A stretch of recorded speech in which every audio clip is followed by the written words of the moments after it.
and welcome to the Last Companion podcast. I am Luke. And Three of three. Three of three. The trilogy. And this is my co-host, Alex. Hey, everybody. Good to have you with us again. Yeah. And we are Low 5 Gaming. This is the Low 5 Gaming Education Project. And you have hopefully just read this jobs article, getting some jobs and thinking about, kind of when education is done best, it is career focused, it is inspirational. So this is kind of almost like a combination, right? So the semiotic domains article is very much the skills and the way you interact with these games and the learning that takes place within those environments, the contexts that they are. Identity kind of gets into how you see yourself, how you see your learning environment, different, and that ranges from like competency all the way to comfort, skill, motivations, and inspirations. I know a lot of those are synonyms of each other, but hey, you get the point. So jobs, this one's a bit of a hybrid of those conversations, and then we're going to get into epistemic gaming. I will, if you need a little explainer there, bud. I'll do a little explainer there when we get there, and then we'll kind of go through its pros and its cons. But yeah, for now, I just kind of want to talk about like a little bit of education. So this is a conversation on school being used to model jobs. This is something near and dear to my heart, both as a former student and a teacher now. A big motivating factor within this project was just like I was in grad school. Still in grad school, we're getting there, and I'd be in these classes and I'd be playing these games, and then I just kind of like I had this reflection point when I'm just like, I'm musing on what the purpose of education is, and I'm thinking about what are the experiences I'm offering my students, what are the experiences that I had, and then like I kind of had a realization, which I've felt for a while, but like I was always extremely good at social studies. It's not a brag. It's a little bit of a brag. It was my favorite subject. I was extremely comfortable in it. It was something I didn't have to study. I passed AP tests with just paying attention in class. I didn't take notes. I was just like, I was happy to be there. Kids would get out of class in college and they'd be like, man, that professor just talked about frontier life for an hour. And I was like, yeah, wasn't it cool? So like, it's something that I have geeked out about and I've always loved, but when I looked into careers, I can kind of remember being in a careers-based class in high school, and like I'm like, well, I love social studies. What can I do with social studies? I can teach, or I can be a historian. And I was like, that seems crappy and limited. And a lot of kids kind of reflected that attitude, like, oh, what's the point of history class? And that is actually a huge bummer as a social studies teacher because I felt like a disservice was done. What's the point of me? There's so much purpose. We're understanding the world, but I regret not knowing about the many different ways that social studies plays out in the world, ranging from like lawyers to city planners, and all these different connections, right? Mm-hmm. And like sometimes school gets a little too, like this isn't a history class. This is a socialist class. We're also talking about geography, human geography, physical geography. We're talking about politics. We're talking about economics. Like there needs to be more of a blend. So I looked back on my own education and I was kind of bummed. To make it positive, I do look back fondly upon a high school journalism class, so quick shout out to Mr. Sims at North High. Great dude, super chill, and just like very, very passionate, right? And he was in charge of the school paper, and in this class, in hindsight, I actually regret not investing more, but I have extremely fond memories of this class. It was one of the career paths I potentially looked into, was like getting into journalism, and something he actually saw in me, and like kind of gently, like in the middle of another class, all of a sudden I had this like note sent to me of like trying to get me to sign up to potentially get a scholarship for journalism. Right on. So like he very much like saw that and thought of me and another student that I can remember that was like even more involved on the editorial side at the website or the school paper. And he saw that in his students and he wanted to cultivate that. So like when I was searching back for more positive memories of what are a class that were like more job or career specific, where the teacher was doing a really good job of giving you those experiences. Sure. And that's something that highlights to me. Anything jump to mind in your Catholic schoolboy education, good sir? Thinking about some of your examples and then looking back on my experience in grade school, high school, and then my collegiate career. In college, I ended up being I kind of played around with a couple different options, but I ended up landing on English literature and studio art as my major and minor, right? Yeah. So a lot of people ask, and actually entering college, similar to your story about social studies, and throughout high school and in grade school, I just excelled at English. I really enjoyed it. Yeah. I enjoyed writing, I enjoyed reading, and I had some really great English teachers in both grade school and high school. But going into college when I was, immediately they're like, well, what's your major going to be? And I didn't really know for sure what I wanted it to be. I was still figuring it out. And to be honest, like, I don't even know what I want to be. I don't even know what I want to do when I grow up now, right? Yeah. But I definitely avoided committing to English because I didn't understand what the path was, the career path was, aside from teaching, right? Yeah.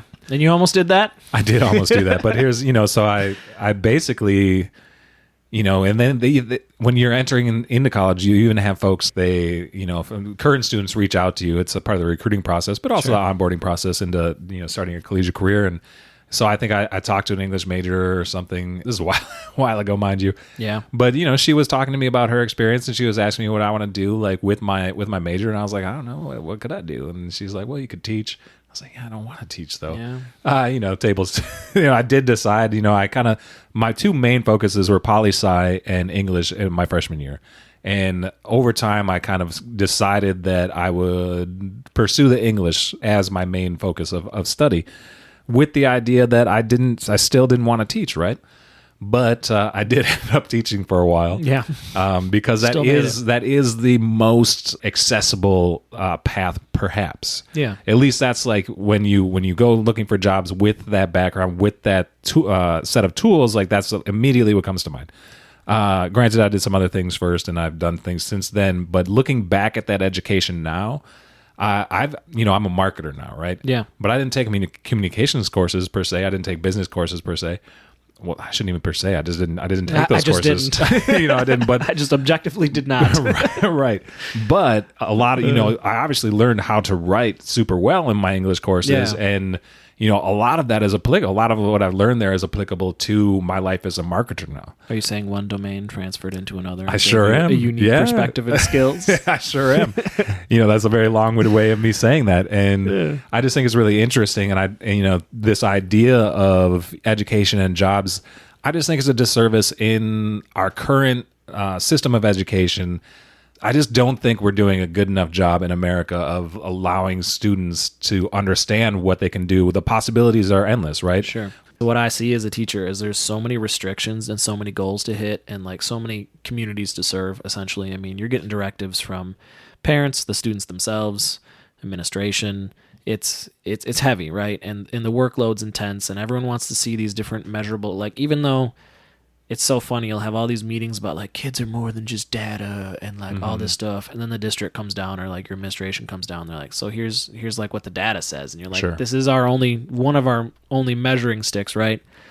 But it's also like we all know it's flawed, so it's this uncomfortable relationship, to say the least. Yeah, I also know that like I had a big interest in graphic design, and at the time that I was going into college, graphic design was considered an oversaturated job place, and there wasn't at least the common knowledge or the common thought was that there wouldn't be a career in graphic design. Well, that was totally wrong. Yeah. And since then, it's an interesting thing. I'm by no means a graphic design expert, but I'm self-taught, and I use it every single day. Yeah. Right. So it's one of those things. Like it's, I'm not trying to bash education here. I just think that there's room for improvement. Oh, for sure. And like something that like we're gonna kind of jump into here is kids, students, scholars. They need more time to like play, but also like structured play, figure themselves out. And I'm a middle school teacher. It's so funny. You always come in with like, oh man, they're going to be so jazzed. And then you got to remember what you were like when you were 12 to 14. You're like, I could have the most exciting thing in the world. And some kid's going to walk in and be like, whatever, man. Sure. But you're still going to reach a bunch of kids. And even if they don't like it at the time, like me in journalism class, I'd say I gave it maybe 80, 85%. I wish I would have gave it 100. That's just kind of how life goes. I was a high schooler. But like in hindsight, that was like really important. Really shaped how I looked at things even now. What are we doing to give these kids more of these experiences? And once again, throughout my work as writing, either in the official paper or like these articles I've done for the site, one thing you'll hear me say a lot is video games as a tool. Sure. So a lot of that is intentional to make sure that it's like we're looking at this as the idea, the connotation behind games and play isn't always constructive, right? It's not always as sexy, so to speak. People want to hear about results. They want to hear where the goals are at. So like tool just kind of shifts that mindset of like, no, if we are skillfully using these games, if we are intentionally teaching through these games, they can provide excellent experiences and learning opportunities that are unique and most importantly, like very engaging. Sure. And inspirational. So what role could video games play in education? The most direct answer, if you want to hit on like pure education, is a thing called epistemic games. A lot of work being done on epistemic games comes from the University of Wisconsin-Madison. David Williamson Schaefer would be like a leading academic on it in my research and opinion. When we previously talked a lot actually about James Paul Gee, he has done a lot of work with Schaefer, kind of almost two different domains. James Paul Gee definitely talks about epistemic games and definitely has a lot of potential there, but he's more focused on, so what are the potentials through like entertainment and casual focused games? So like games that like are being sold commercially and we're all playing for fun. His work seems to have validated those experiences, where David Williamson Schaefer is more on the end of what about games built from the ground up to be educational and specifically to reflect the realities of an identifiable career. Okay, sure. So, for example, an epistemic game could be like city planning. But instead of, we've talked about simulation games a lot, like Cities Skylines specifically, in these games where you're simulating building these cities. In those games, they're called God games because you're not beholden to any community's ideals. If you want to tear up a road, you just delete it and it's gone. Sure. If you just delete the houses, they're just gone. There's no ramifications to you. You're essentially like a god. You can put roads wherever you want. It's not realistic. Whereas like an epistemic game, you would have to like listen to your city council. You would have to like talk to constituents or community members, and you would have to like work within a reasonable budget. So the key difference there is like you're not acting autonomously on your own. Instead, you have to literally stick within the parameters of the actual job. You are using real skills, real mindsets, and facing real obstacles relating to that job. Interesting. Yeah. That I haven't played this game, but I was reading about it as I was, reading your articles and then just looking into some of this stuff. But have you heard of Kerbal Space Program? Yes, it would not be epistemic, but it would be. We can get into that a little bit more later, but it's intense. Sure. You want to briefly, because we'll come back to it. I don't know too much about it. I just know that it's a game that I believe that caught NASA's eye. So I don't know if they acquired it or if they promoted it or something, but basically it's, in essence, you're building rockets and sending them out to space, right? Like real math and science are involved in this game. It's pretty cool. It's deep into the nitty gritty, and it has found like a very strong niche online, I know, because people have a lot of fun with it. Right. But it, like, for me, the reason I don't know a ton about it is because I look at it and I see its intensity and I'm like, woof. Right. But for some kids, it would be really awesome. And that's kind of like, so these epistemic games, they're built from the ground up to be educational and realistic. So this makes them incredibly more valid and definitely shifts them more into that tool spectrum. But that also does naturally take away some of the fun. How would a game, and we might get into this a little bit, get in the weeds on this in a little bit, but how would a game like Microsoft Flight Simulator work into that? Microsoft Flight Simulator would be pretty close to one, although not entirely. I'm sure there's actually more in-depth flight sims where like you really have to like to keep track of like turbulence and wind and all these types of things. Microsoft Flight Simulator will almost be like a light version of that, where you're getting very much immersed in like real flight, real jargon, all those things, tracking your fuel, things like that, and like flighting a charted path. An epistemic game would be like even more nitty gritty, even more like realistic and like difficult, so to speak. Okay. So there's a natural problem with these, which is that they're not as fun. And that matters for two reasons. One, they're going to be therefore better for specialized students.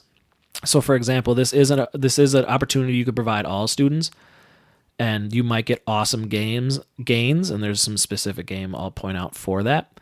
But also, a kid might bounce off this right away. So it might be like you play a city builder godlike game that's like fun and made to be entertaining, and that kind of hooks kids. And those kids that are hooked and they're looking for like that next steep step, this is like actual really amazing job experience and like gives them a real inside look of, do I want to get into this career? Do I want to study further? Do I want to like get an internship into this? And then it's like I wouldn't put it on my resume that I played these types of games, but at the same time, like you will have had a better idea of what you're getting into, and you're getting pretty close to authentic, real experience. Okay. So I know military simulations have been done, and this goes back all the way to the SNES, so the Super Nintendo Entertainment System, so back in like the early 90s, 80s, late 80s, in the multi-purpose arcade combat simulator. So the military, it's funny with the military, they're always looking at things for their own gain, a step ahead, and they definitely identified video games pretty early on as like, no, we can teach like real combat skills here. Hey, they were onto something technically.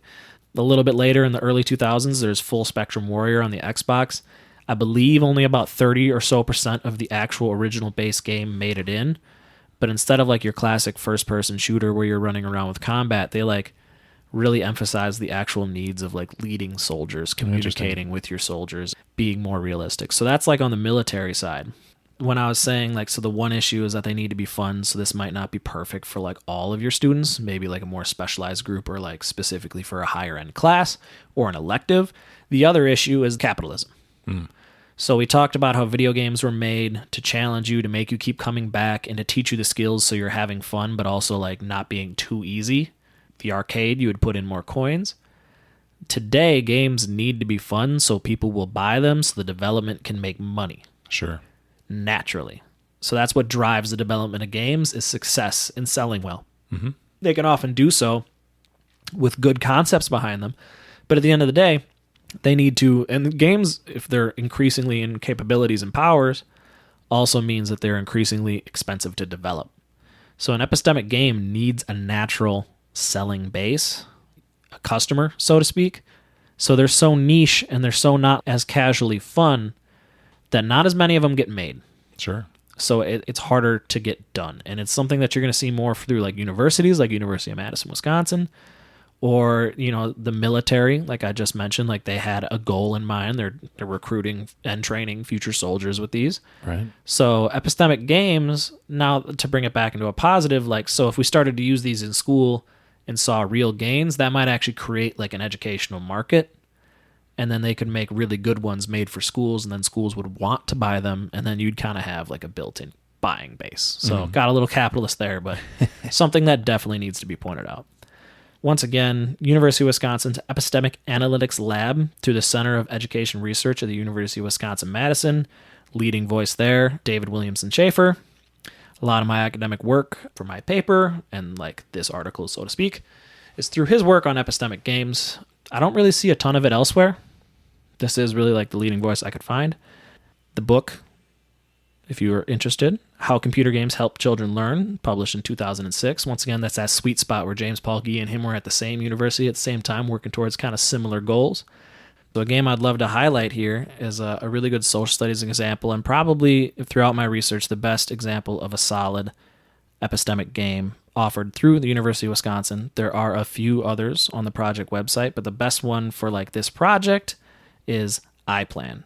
And iPlan is a game designed for city planning and civil engineering. So it's very different from God games due to needing, you have to respect the wishes of multiple stakeholders within the community. You have to like interview people, or like you get feedback from different community members, and they all have different desires as they want to have their community developed.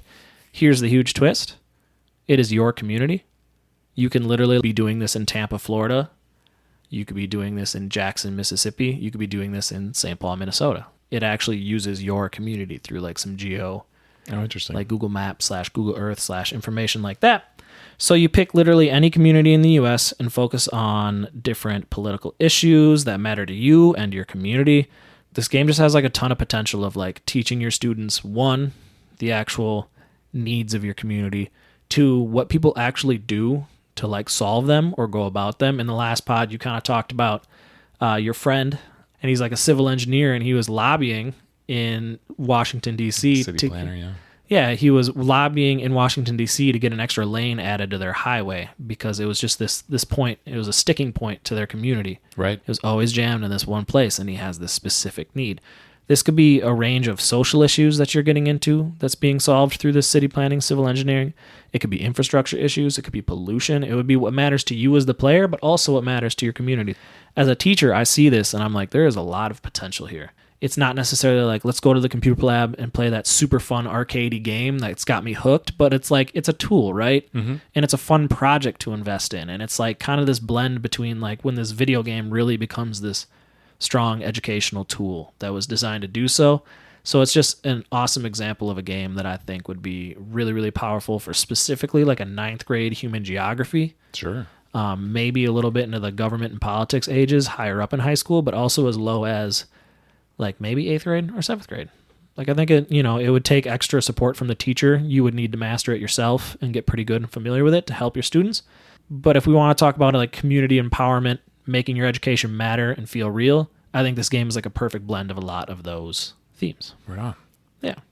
With the whole epistemic games not necessarily being the answer, not necessarily being, super engaging at this point, or you're readily available right, for multiple subjects and all that.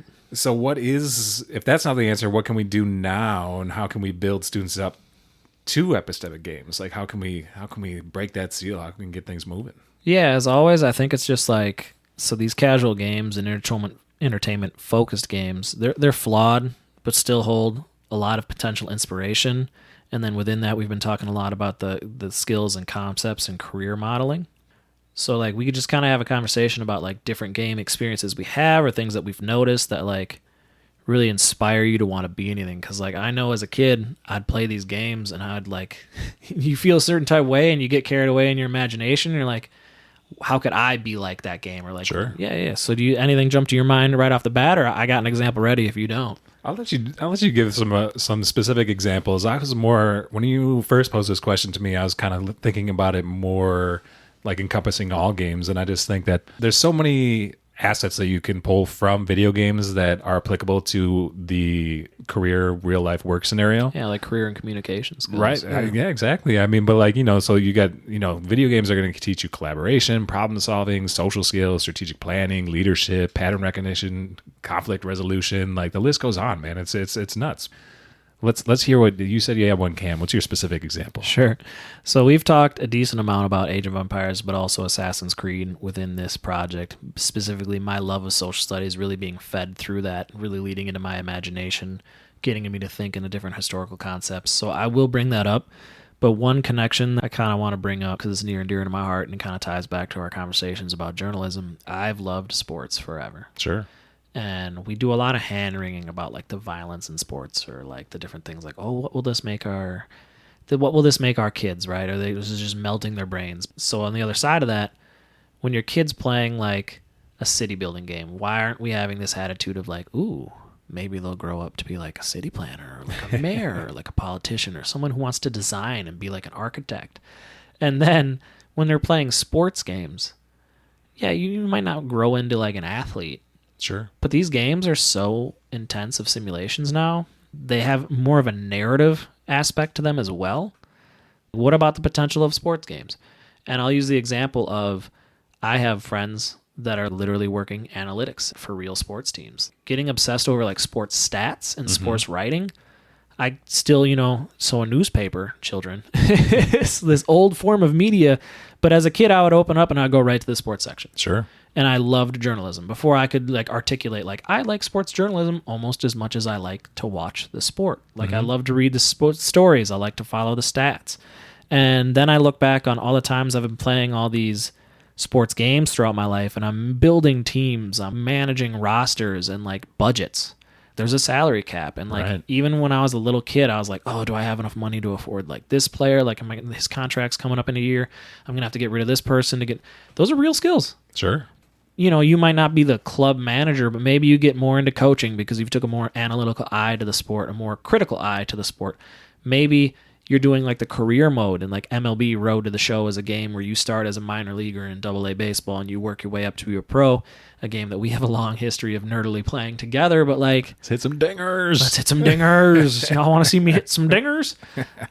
But in that game, like, as someone who always loved reading... I loved reading sports journalism. Like that was like an outlet for me to like, I was very imaginative when I played these games. Like they do have a gentle narrative sometimes, but a lot of times when you're playing these games, it's the narrative you put in yourself. Like this is so nerdy, but like I would envision being interviewed and how I would answer interview questions, and like the narrative around my character. And it's just something where like I was always super inspired as a kid. And I always like had a great amount of fun with that, and like that definitely led into my love of journalism. Sure. That definitely led into my love of reading, and it strengthened my love of writing as well. Right on. Yeah. So you mentioned the playing these games, or someone like a parent figure or whatever, maybe watching you play the show or whatever, and be like, oh, they're just like grinding away the baseball, like melting their brain, right? Sure. A fun example is Minecraft, right? So Minecraft is this world phenomenon. and a ton of kids play it. And If you don't know, if you don't know what Minecraft is, ask the nearest youth around you, and Right. they'll let you know. But it's funny because it's this very like on the surface, it's this very rudimental game, where you're building with blocks or It whatever. looks you're doing, crude, right? yeah. Right. Everything's a little block, Totally. essentially. Yeah, it's But Legos. I think it's funny because, or I'd like to bring it up because there's so many intricate things you can actually do with Minecraft once you start to get in the weeds. And, these kids, a lot of kids are getting into the weeds on it. And there's something in it called, as you're going through and you're like, you can build things, but you gather resources, right? So when you first start the game, you start gathering resources, etc. Eventually you come across a resource called redstone, right? So redstone is an in-game resource that makes it possible for players to create in-game machinery. Okay? So not only are you just building like with Legos, like because that's the Lego aspect is something that a lot of folks attribute towards Minecraft. This idea that you can use these blocks to build just like with Legos, which is super cool and creative. Now taking that a step further, it's almost dismissive to the great possibilities of right. Taking that like using this in-game resource called redstone, it takes a step further with the machinery aspect because it introduces in a very interesting way. Like circuits, switches, and logic gates, right? Which are pure engineering and coding. Yeah. So it's just another interesting way where I think, if a kid just went in it by themselves, it might take them a long time to figure out what they're doing. But heck, man, there's YouTube, and a lot of them are watching YouTube now. They love Minecraft videos. Yeah, exactly. There's a whole cottage industry on just Minecraft content. But I think it's a great example of, this on the surface level, this seems like a game where you're just running around doing stupid stuff, and it doesn't really, like, why are we spending all this time on it? But when you start to really look at it and see what you can accomplish in this game and what a lot of kids are doing in this game, it's pretty impressive. And it's, those types of skills are going to transfer into an engineering career in someday. Yeah, two things to bounce off of that with. One, as a teacher, the amount, like, there is a Minecraft Education Edition, and they have like really cool environmental concept stuff, and they have really specific coding based things as well. Mm-hmm. And with that, there's more like, so teaching and having these tools is amazing, right? And that's something, but like we need to build up a lot of resources around them, right? Which is why this is more of an advocating project, because it's like, no, we need to get the word out more, because like there's a ton of stuff that needs to be done around teaching. Minecraft, of all games that you might introduce into your classroom, probably has the most ready-made lesson plans and like resources and things available for you as a teacher. Your middle school to elementary school students definitely know how to play, so you're going to have some built-in familiarity. Sure. And the second thing is just like, as a Minecraft, I do an after-school program, and I mostly supervise and just kind of let kids have fun playing Minecraft. I'll just get lost like watching them do things. Right. And my buddy Carter, who helps me out with it, like has played a lot himself. I'm like, what is this kid up to?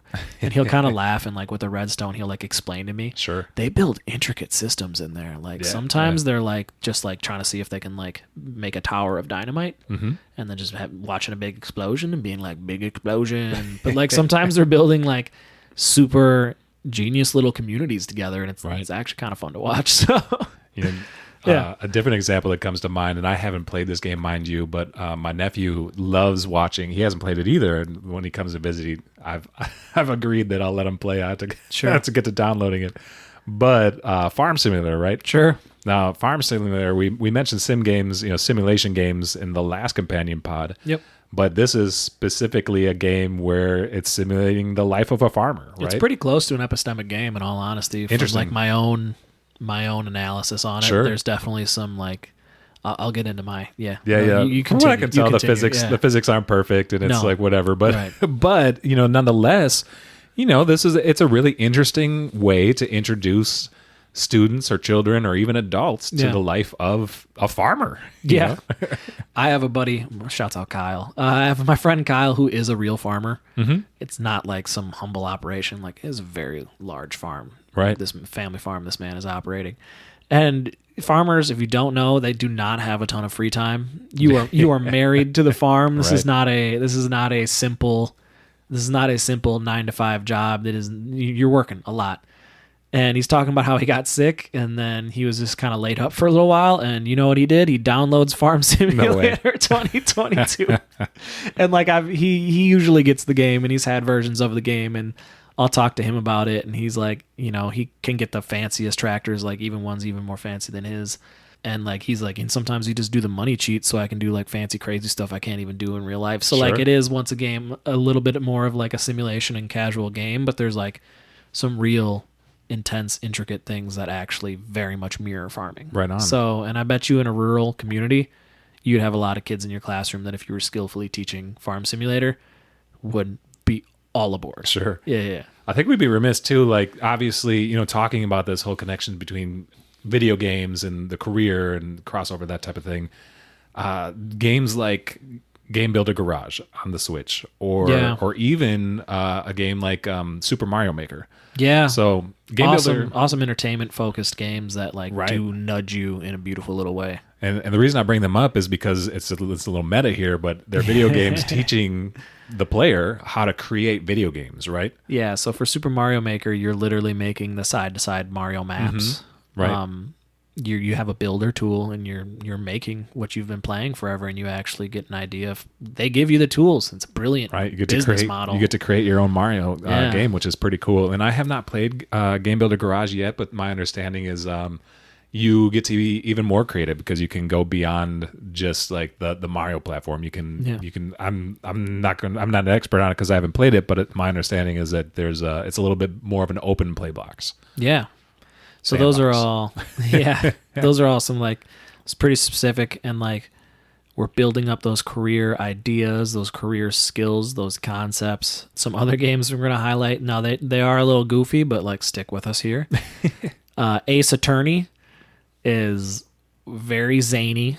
It's very wacky, but you're literally an attorney. And like, I think you're like arguing against like vampires and stuff. So Really? I haven't played this one, but no, it's quite goofy, but like I can just see being a young kid and wanting to grow up and being a lawyer. The same way that you might be watching Law and Order. And Sure. You're like, I want to be a lawyer someday. Like I know a lot of kids have like those media experiences that really lead into like inspiration and like wanting to be that career. And like I can just see, you know, so maybe not in the classroom, so to speak, but like if you have your kids at home, you're like, hey, maybe we play some Ace Attorney and sure. get to the bottom of this case. And then some detective games.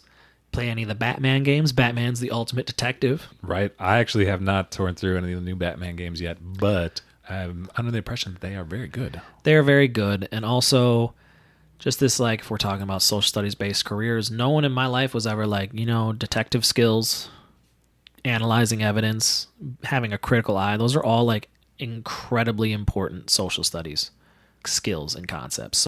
They do a pretty good job of like teaching through investigations. So you're looking through like primary historical documents. Like you are the detective and you are Right. breaking down clues, and sometimes they hold your hand. So maybe it's just a matter of inspiration, and sometimes they're a little bit more intense and a little bit more skilled, and they leave you to actually figure the things out. And that's the actual development of that skill.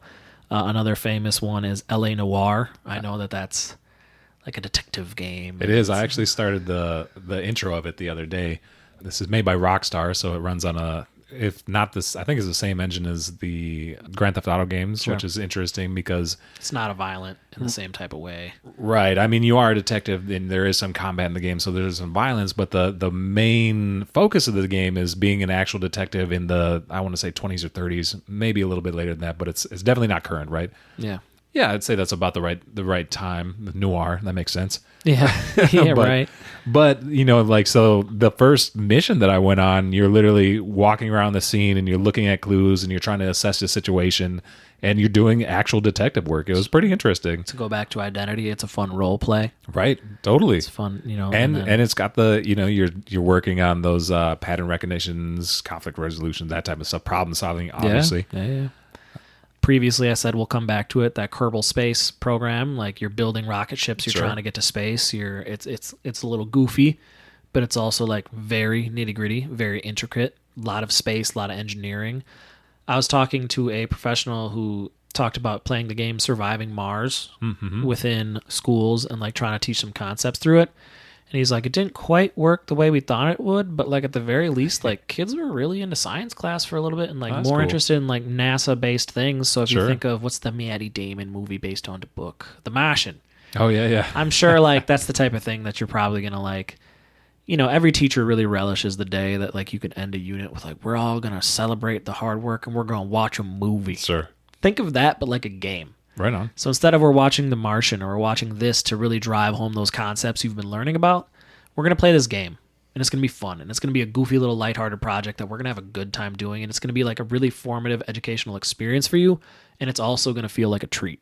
And then as we kind of wrap up here, House Flipper, I've been seeing that get advertised a lot. That's just your classic tear down home repair. Is it a little, it's kind of like power wash simulator or lawn mowing simulator. Is it perfectly realistic? No, but it's getting you into those mindsets. It might inspire you towards said career. Right. Dude, earlier you were mentioning, earlier you were asking if there is any games that specifically, like, I had any feelings where, you know, I maybe dreamt about a career because I played this game.